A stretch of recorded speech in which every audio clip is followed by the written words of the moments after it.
इसलिए मैंने कल ये बात कही है कि अब आने वाले विधानसभा के चुनाव में महाराष्ट्र के मुसलमानों को एमआईएम पार्टी कैंडिडेट्स को अब कामयाब करिए। कोई तो आवाज़ उठाए ना। वो जो पार्टीज बोल रहे थे मॉरल विक्ट्री, अब तो मुंह से निकल रहा भी नहीं इस हमले के बारे में उनके मुंह से। तो आज मैं इस वीडियो में बात करने वाला हूँ महाराष्ट्र के अंदर जो 14 जुलाई 2024 को जो मुस्लिमों के घर पर उसके बाद से मस्जिद में तोड़फोड़ जो किया गया जो कुछ गुंडों के द्वारा, तो इसमें अभी क्या हुई है मैंने एक और वीडियो बनाकर डाल रखा है और इसमें हम बात करने वाले हैं कि कितना फर्क पड़ा कि जब महाराष्ट्र में एक भी मुस्लिम सांसद इस बार जीत कर नहीं आया और कितने लोग जो इस घटना को लेकर अपना आवाज़ जो है उठाने का काम किया, चाहे वो सोशल मीडिया प्लेटफॉर्म पर या अलग जगह पर या प्रशासन से जाकर मिलने का काम किया।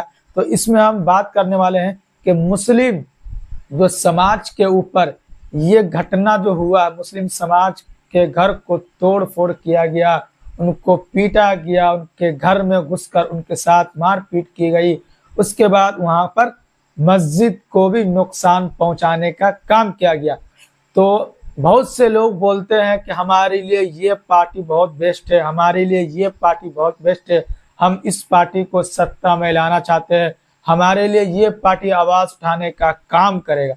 लेकिन शर्म करो अपने अपने पार्टी के ऊपर, जिस पार्टी को मानते हो, और खुद एक बार, आजकल सोशल मीडिया का जमाना है, एक बार अपने उन पार्टी के नेता के हैंडल पर जाओ, जो भी सोशल मीडिया उनका हैंडल है, वहां से देखो जाकर के कि किस नेता ने जो कोल्हापुर महाराष्ट्र के अंदर, जो विशालगढ़ के अंदर एक तरीके से हिंसा बोल सकते हुई है और मुसलमानों के घर को तोड़ने का, मुसलमानों को पीटने का काम किया गया, उनके मस्जिद को तोड़ने का काम किया गया, इसको लेकर के किस किस नेता ने आवाज उठाने का काम किया है।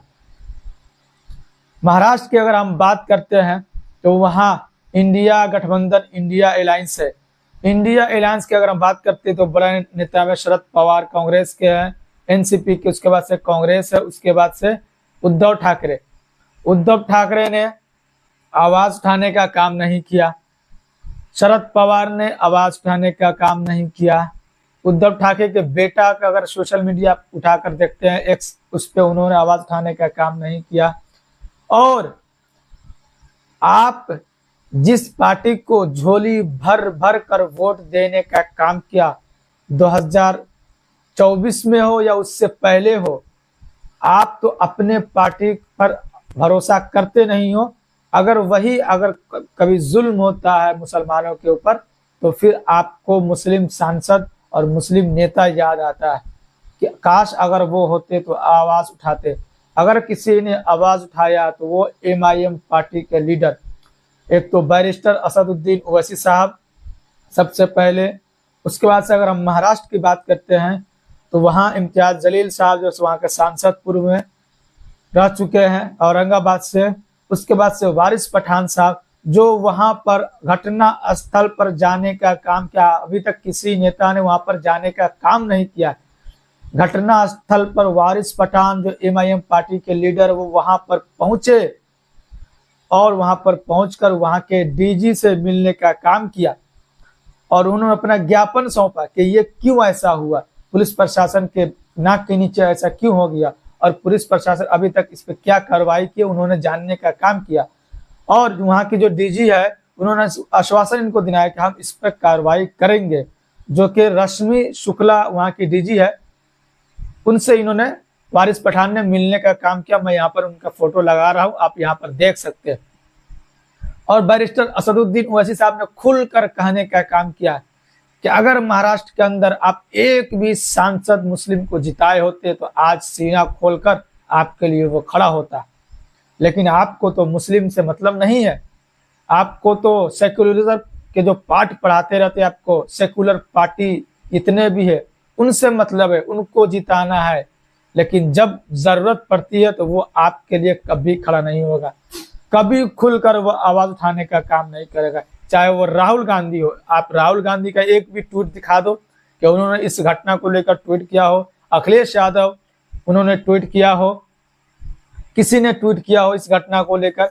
अगर किसी ने पुरजोर तरीके से इसका मजम्मत करने का काम किया है तो वो एमआईएम पार्टी के छोटे बड़े लीडर ने किया, महाराष्ट्र से हो या महाराष्ट्र के बाहर से हो, ना अखिलेश यादव ने किया है। अगर वहां की हम बात करते हैं, सत्ता में अभी है अजीत पवार जो एनसीपी के अभी सर्वोसरा है, उन्होंने भी आवाज उठाने का काम नहीं किया है।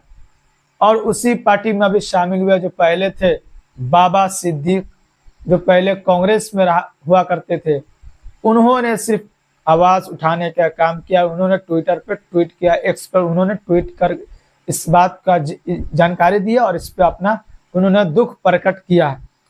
बाकी अगर आप बड़े बड़े किसी नेता का ट्विटर हैंडल, एक्स हैंडल उठाकर देखते हैं तो कहीं पर आपको दिखता हुआ नजर नहीं आएगा कि कौन नेता आपके साथ है, कौन नेता आपके साथ नहीं है।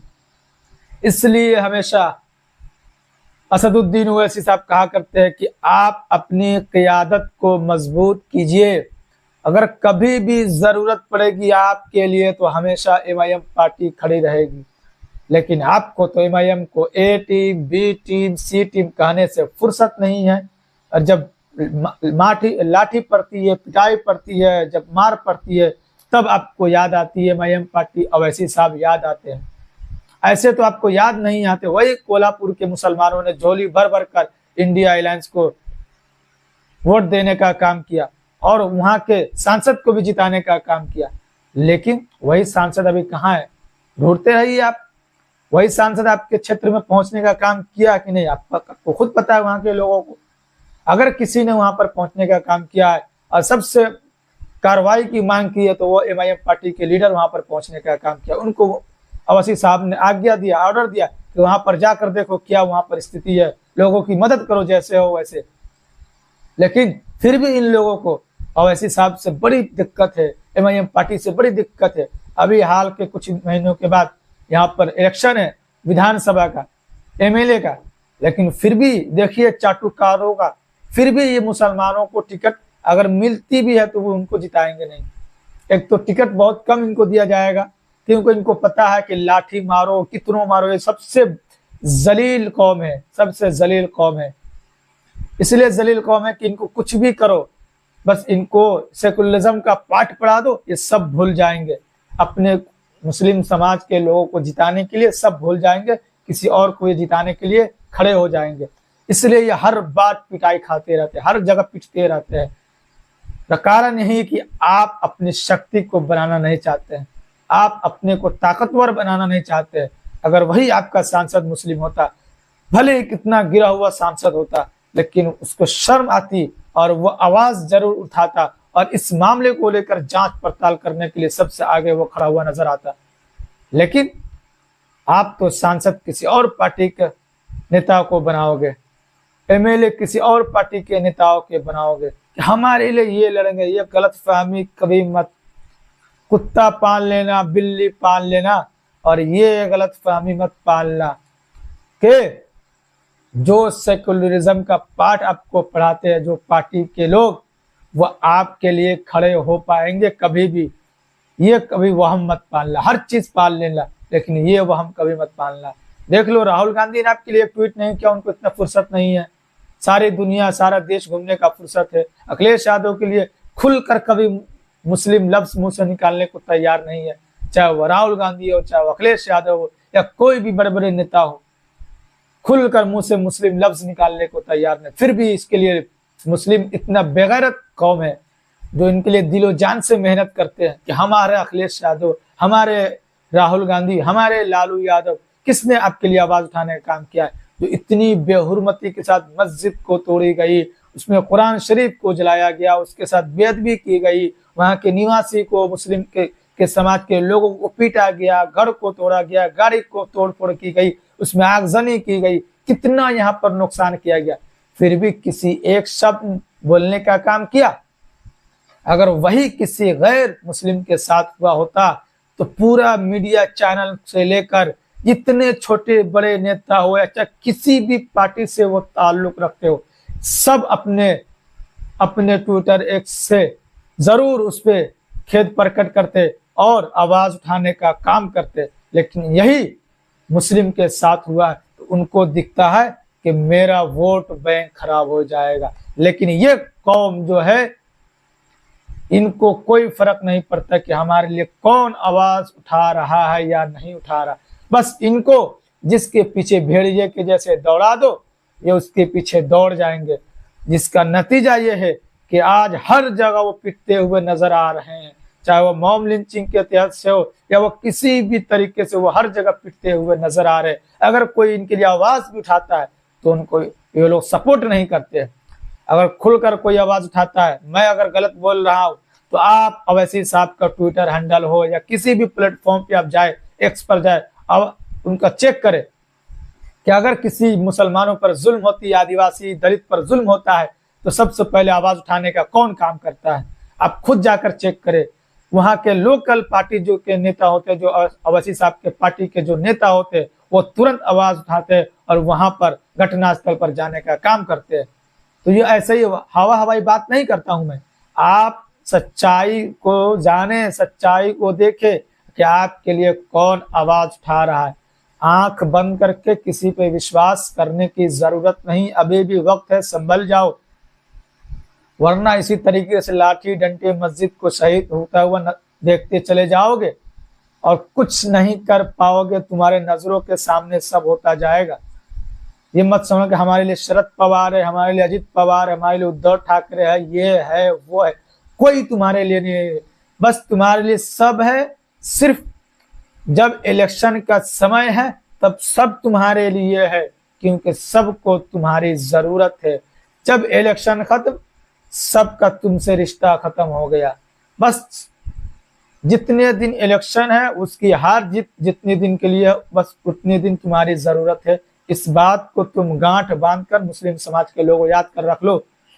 हमेशा देखते आ रहे होगे, महाराष्ट्र के अंदर तुमने अभी देखा कि 2024 में एक भी सांसद को देने का टिकट काम नहीं किया, फिर भी मुस्लिम ने कंप्रोमाइज किया, हंसते खेलते उनको झोली भर के वोट देने का काम किया।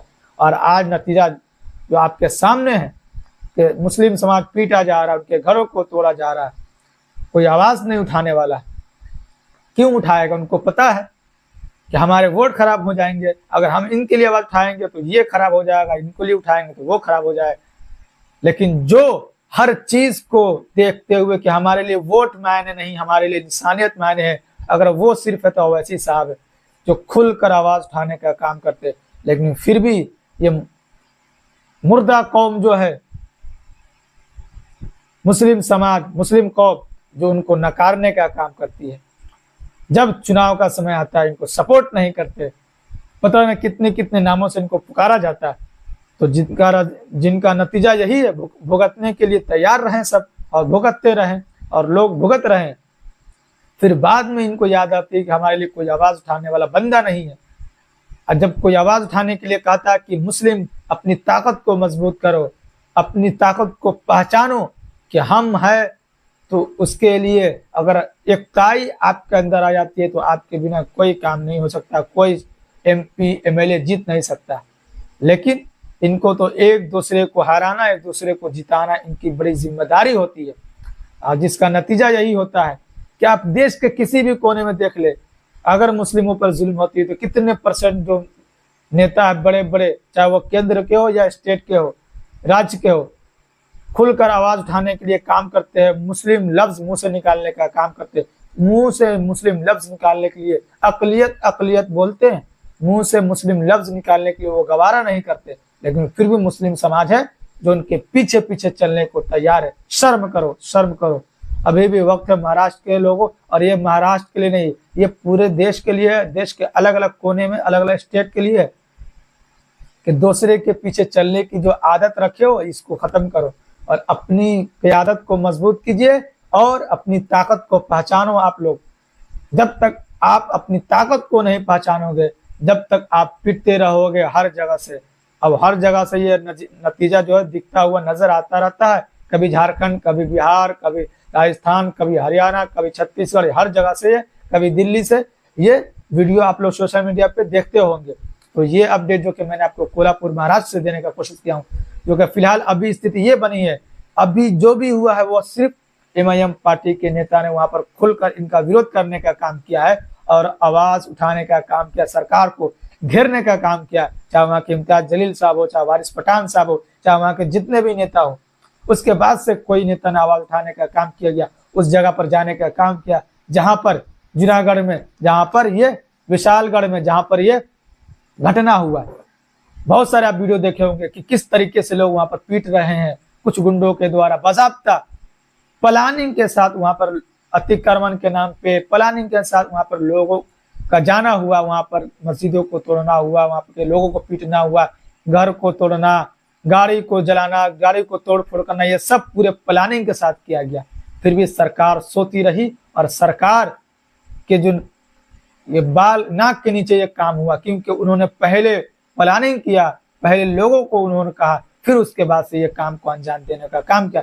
फिर भी प्रशासन ने इस पर कोई एक्शन नहीं लिया। उसके बाद ये हुआ कि उन्होंने अपना काम को पूरी तरीके से अंजाम देने में सफल रहा और ये जो दुर्घटना हुआ जो आप लोगों के सामने है,